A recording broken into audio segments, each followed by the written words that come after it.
Welcome to Compromising Positions. I'm Leanne Potter, cyber anthropologist and head of security operations for a major retailer. And I'm Jeff Watkins, a cybersecurity enthusiast and CTO for a major tech consultancy. Together, we're the tech podcast that asks non-cybersecurity professionals what we in the industry can do to make their lives easier. And help make our organisations more prepared to face ever-changing, human-centric cyber threats. Welcome to the second part of our AI mini-series. Last week, Helena Hill, UX and AI expert, provided some great practical advice on how to navigate large language models like ChatGPT in our daily work. She gave us ideas of usage and also what we should be wary of, both from a cybersecurity perspective and also a quality perspective. See the show notes for a link to that episode. It's a must listen if you're interested in this topic. As we've been talking to our guests this year, the topic of AI and ChatGPT has come up several times, and it quickly became apparent that their insights deserved a standalone episode. So we've been snipping them out of the main episodes to bring you, in the tradition of a season-based show, a lovely clip show. You'll hear some familiar voices from season 1 and a few that will be joining us next year for future seasons. Next week, we will air our final episode of our AI mini-series and our final episode of the year. Stick around to hear more. But for now, let's first listen to Michael Walford-Williams, a specialist consultant working in the operational resilience and third-party risk management space. He discusses what he's seeing from his clients about companies approaching AI from a risk perspective. Enjoy! One thing is a bit left field is, I guess there's been a big AI zeitgeist this year on things like ChatGPT, and working with some clients that people are nervous about it. Has it kind of reached its way into the risk and business continuity sphere yet? So, no, I haven't seen people putting that on the risk register of sort of major risks that could cause major disruptions. That said, anybody who's employing any of those technologies within their organizations who are using robots, robotic process automation or chatbots, that definitely they are being managed closely. So in terms of creating inventories of them, what services they're supporting, and putting controls around the management updates and things like that. Yes, I've seen some scenarios where they go a bit haywire and investigating the processes around kill switches and things like that. So the deploying of them, if you're using those kind of technologies in your organization, yes. But in terms of our people, the bigger kind of the risks that, sort of likes of Elon Musk is talking about where things could go. Not seeing that sort of surface on people's radar too much at the moment. But I think it will start to, and I think the other one that will creep in will climate. So the operational risks associated with climate change, and we've started to see those already a little bit. So, but yeah, AI, it's definitely one to keep an eye on. But I think I haven't seen too much of sort of people looking at the long-term effects of that. Thanks, Michael. We'll hear more from him in future episodes in 2024. We had an amazing discussion with him. But Leanne, what's your take on risk managing AI usage? Well, I think that's a very nice segue because it's pretty much in line with what Christian Hunt, behavioural scientist and risk and compliance czar, said when we interviewed him in episodes 2 and 3. Have a listen to what Christian has to say. Yeah, and I think ChatGPT is a really interesting one. So I totally understand the risks from a legal, IP, GD. There's a ton of obvious risks where you would say if somebody's just using this thing and putting our data in there, that poses a risk to the organization because we don't know where that's going to go, and that's not helpful. And of course, if we are selling, particularly in knowledge economy, if we're selling a service to a client and we're pretending that it's our own ideas, at what point does that become inappropriate from an ethical perspective, or indeed a legal one? So I see all of those risks, and I think it's important to manage that. But we also have to recognize the reality that here are some very powerful tools, and as you say, if we've employed people that are smart, that are creative, and generally speaking, we employ people in the 21st century to do things that humans can do better than machines. Because if a machine can do it, give it to a machine. So it's things that involve emotional intelligence, nuance, judgment, personality, creativity, stuff the machines can't do yet. Then we shouldn't be surprised, particularly in the knowledge economy, when people are pushing the envelope on that and trying to do their job to the best of their abilities. You pay me a lot of money to use my brain. Well, I'm going to use my brain. And if I recognize that ChatGPT is potentially useful or might be useful, I need to play to find out, then of course I'm going to do that. And I know damn well that had I been working for an organization that told me not to use it, I would have been trying it out. I'd have just been doing it off the reservation, right? I'd been doing it on my mobile device. And I would have been testing that thing out because I would have wanted to see what it could do. And I think that's healthy if we start to allow that. So what we have to do in those situations is not build a sort of wishful world where we'll go, we will tell them not to do it and then they won't do it, but actually recognize people are going to be curious about this. That's a good thing, by the way. We're encouraging them to do that in the way that we talk about our staff and the business. So let's recognize that and let's work out and say, okay, we need to give them, as soon as this risk appears on the horizon, and you should be looking ahead to see what other ones might be coming, shouldn't be suddenly surprised by the appearance of ChatGPT if your job is to mitigate the particular risks that poses. You should be aware of that and looking ahead and say, okay, this is coming. How do we make it easy for people to use it, right? What could we allow them? How can we find a way to use it? Now, that might be you never, ever allow them to use it on your systems, but you don't ban them from using it blanketly in a way that creates a temptation. And you teach people about the risks and what they should or shouldn't do. And I think it is perfectly possible to design rules and regulations that would mitigate the risks people are concerned about, but also allow the sorts of experimentation and playing with it and creativity that would come from using ChatGPT. So I would have some hard and fast rules. Maybe you do say to them, like, the simplest way to stop people putting corporate IP through the machine is maybe to block it or restrict it on your corporate systems. But don't pretend that you can control what people do on their mobile devices. And let's treat them like they're adults. And so if we do have to block it, maybe we put a warning up there. Maybe you can't use it until you've been on a training course. I don't know, some sort of. And again, we're just coming out with simplified rules, but it doesn't recognize the realities of what humans are going to want to do. And so I think there's lots of organizations out there that are saying, well, we've banned it, we've blocked it internally, we've told them not to use it, job done. I think that's delusional, because particularly in a world where people, in cost cutting, people might be scared about their jobs. If they genuinely perceive it's an advantage for them, then they're going to use it and they're going to find clever ways to use it. And I know for a fact that I would have done that with a compliance badge. I wouldn't have been stupid enough to do it on work systems. I'd have done it off the reservation, but I would definitely have done it. And I would have then found a way to stealth what I'd done. So risk not mitigated in my case, big risk mitigated because I'm not going to do stupid things. But I think, there's an example of recognizing the realities of the world rather than fiction. And I think that's the challenge, is that we want to sort of think that we can treat people, we can't build a North Korean enterprise where we block anything from going in or out and people will do exactly what they want, because even in North Korea, people have the small acts of rebellion. So we have to recognize the challenges that we're dealing with. And I think stupid rules actually are detrimental on two levels. One is because they don't capture everything and we pretend that they do. But the second thing is they piss people off. And so what you do is, if you come across a stupid rule, you find a way around it. And therefore, actually, that's more dangerous, because you've then effectively encouraged non-compliance. Whereas what you should be doing is finding out how can we create a safe environment that can work with us, recognizing that people are going to want to do the very things that we've hired them for in the first place. So you're saying we shouldn't control the usage of AI in organisations? Have you gone crazy, Leanne? Well, I think control is very, very different to banning. And I agree with Christian, we shouldn't ban AI tools like ChatGPT, mostly because it's been a massive time saver for me and I'd hate not to be able to use it in my day job now. But we should give people education and training and put in appropriate guardrails to stop people using it unsafely. And I think this can only be done with lots of consultation, honest discussion with our colleagues and the business of what we're hoping to achieve with these tools. Yeah, that's true. I mean, there's a lot of good that can be gained from these tools. But is it all it's cracked up to be? Let's hear from John Sills on the matter. He's another guest that's going to be joining us next year for a full episode. Oh, John was brilliant. Can't wait for that episode to air. He's the managing partner at a customer-led growth company called The Foundation and author of the book, The Human Experience. Let's listen to him talk about how he thinks businesses will use AI for the customer journey and how it could be used for good in the cybersecurity space.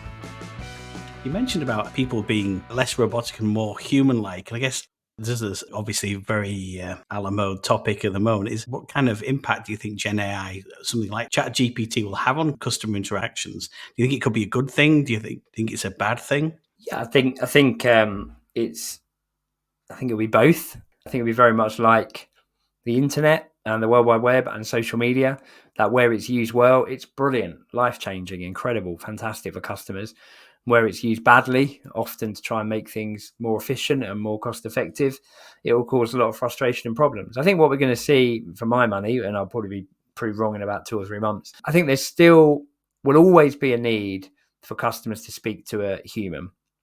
And I think that's because often if particularly if something's gone wrong and someone's unhappy, they want to feel like they've been heard.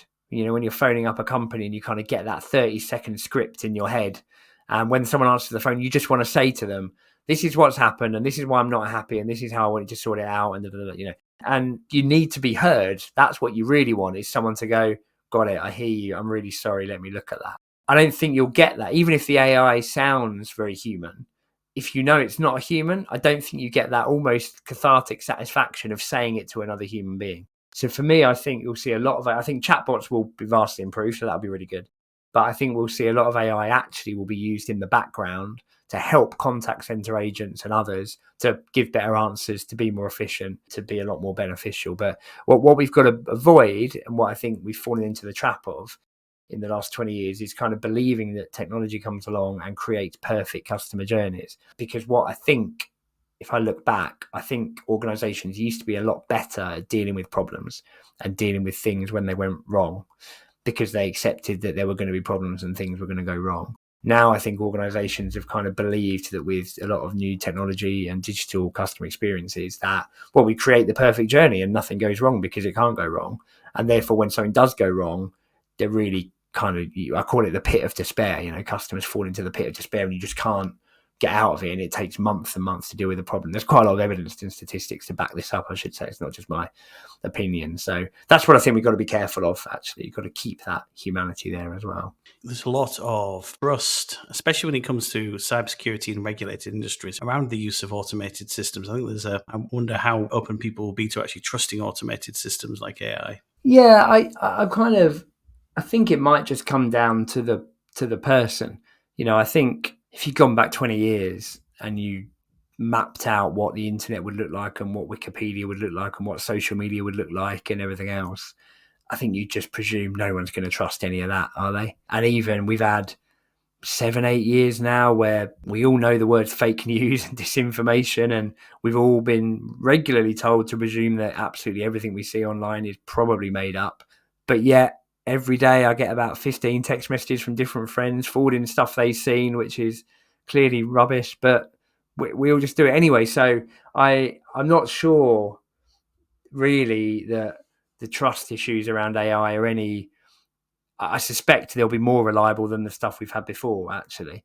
And I don't think the average person will be overly worried about going to search for the sources and those kind of things. I think there's a huge burden on organizations to use it in the right way, and organizations I think will still be the ones who have the trust around them, and how they're using the tools will be what really matters. But yeah, I think humans have shown themselves fairly unreliable when it comes to making decisions based on whether or not they believe something or not. Do you think actually though it could be turned around and turned into a good positive journey for AI, could be used for a good positive user journey for customer experience around things like cybersecurity? Yeah, definitely. I think you know there's there's so much in cybersecurity that is firstly so important. You know, so important because if things go wrong, it can have a massive material impact on people's lives. It's a very complex topic to understand. It's very highly specialized. It's only understood by a few, and often customers are asked to change their behavior for reasons they don't quite understand, or it's often customers' behavior that might be the problem. So I think there could be a huge opportunity for AI to play a role in really helping it become more understandable, maybe taking human out of it. Actually, you might have AI that can help to have various defenses in place for things that might otherwise cause problems. So I absolutely think it could be a huge thing. I suppose it's just that I'm sure there's some superhero film I could quote and I don't quite know, but there's something about for everything that's used for good, it's used for evil as well, right? So there'll be a whole load of good that AI could be used for, and you can be sure that just around the corner there's some people using it against the good, and it becomes a battle. It's just the latest tool that becomes a battle, I suppose, in the same way we have this amazing tool with email, and all we've really created is a way for spammers to send us 100 different opportunities to defraud us every single day, and we all go along with that like it's completely normal. Helena Hill touched upon in episode 12 about how chatbots are getting progressively better at customer service scores than their human counterparts. A lot of discourse is worried about what AI means for the future of work, the job market, and indeed humanity. So let's touch upon this now with thoughts from our two past guests. First up, we have Kevin Burr, DevOps rockstar and co-author of the Phoenix Project. Let's hear his thoughts on the matter. that saying about, that's been said different ways about basically any good technology is indistinguishable from magic. And I think from the executive layer, computing brought in to solve largely accounting problems at first and actually existed in the context of accounting and finance. Like that's where they were used. They owned the mainframe. Of course, they were smart and charged everybody for it, but that's where it existed. And no matter what kind of society you have, how it's organized, that's the basis. Inside of there, things must be accounted for, and no matter how they're produced or who owns them. And so I think the bringing in to solve the problems of accounting, which are things, by the way, we're in this space where AI again has popped into our minds right now. I mean, it's literally makes no sense to me, half the things I read about AI, and especially just around the large language models that are going on right now. The notion, I'm not a believer in artificial intelligence. I am a believer in automated intelligence. I do believe that computers will never do the things that our minds do because they're not biological organisms. But I believe that we invented computers unknowingly, or maybe we didn't realize, but they do everything that we're terrible at. Right? Detail, like calculations instantly, all these things that we're just terrible at. And the things we're really amazing at and excel as humans, computers are terrible at. Reasoning, gray, understanding, making judgment calls, like all these things that we have to do with low levels of information. Computers require, large is a understatement when you look at the language models, right? And that's just to be what we would consider as smart as a 3-year-old in some cases, right? And the way decision making is happening. And so I think what we're going to find is that the way we teach our children is the same problem that we have when we teach our computers. And it's all the biases and all of the things that happen that we're not conscious of. Right? It's like kids when they figure out their parents were alcoholics when they were growing up during their single digit years, they're like, oh, that's why there was all of this conflict all the time out of nowhere, right? Like, and that shaped them and they didn't realize it. So we have that same thing with technology. There's been this notion to solve problems. So there's optimization around calculations, right? My dad was early involved in like control data, which, had Cray's first mainframes, and then worked with him at several different companies. I actually worked for a company owned by Cray and a couple of other companies myself. And so the engineering side is really cool. But when we come in to solve these problems, which is where the promise is for value for the business, right? To get out of technology. Part of the fundamental agreement that wasn't really made explicitly was in order to get value out of this stuff, it's CIA. We have to build a actual program around this, not just security, it's operational security. And at the end of the day, if putting it in is the small investment, it's the operating. And matter of fact, operating is the only place where we harvest value from assets. These large language models are only as good as the data they're built upon. This opens things up to a world of potential issues with accuracy, relevancy, and of course bias. Rima Vidolia, guest and data expert, explained her concerns about this when we interviewed her for this season. Here's what she has to say.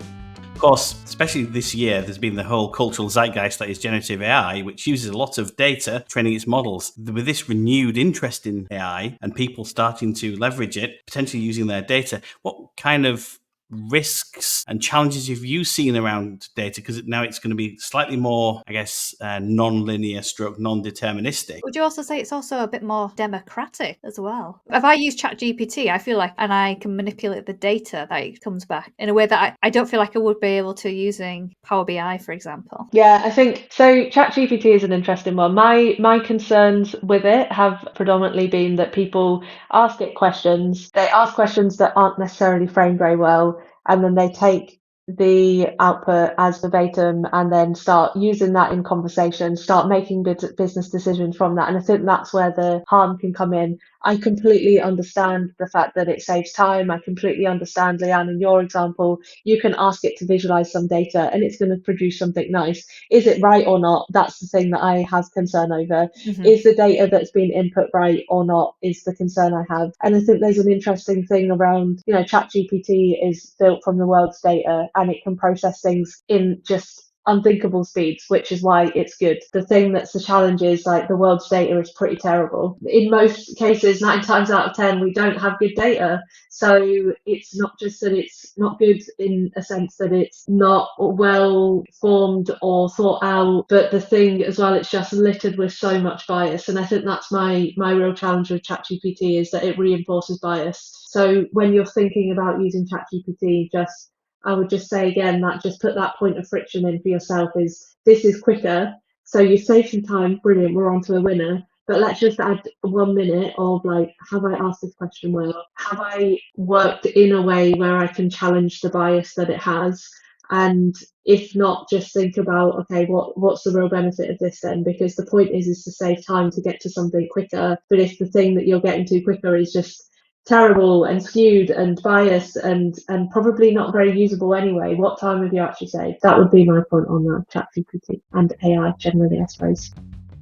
Yeah, I mean, what makes these tools great and so different from this time last year is how easy it is to use them. But at the same time, that ease of use also means it can be far too easy for us to use these tools without really questioning the outputs. Yeah, and I think Rima is right to call for introducing what she said is friction into proceedings with these tools. At the moment, this has to be self-imposed, but perhaps as these tools become more mainstream, maybe the tech companies offering these services will help us be more mindful of questioning their outputs. Then again, we've seen this with big tech before. Really, they're a law unto themselves. They act on their own initiative. I mean, what would incentivize them to actually do that? Not much, I guess, but I'm sure we can discuss the ethics of large language models in our next mini-series episode next week. Yeah. I think it's going to be a bit of a different pace for us in the next episode. Just the two of us talking about how we've been using AI, including cybersecurity, and our thoughts and predictions for the future. I can't wait for this discussion. It's been a long time coming. It's something we talk about all the time between ourselves anyways.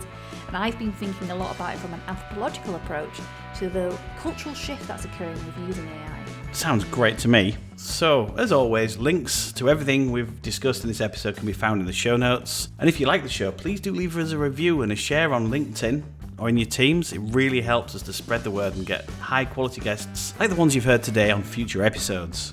We hope you enjoyed this episode. See you next time. Keep secure and don't forget to ask yourself, am I the compromising position here?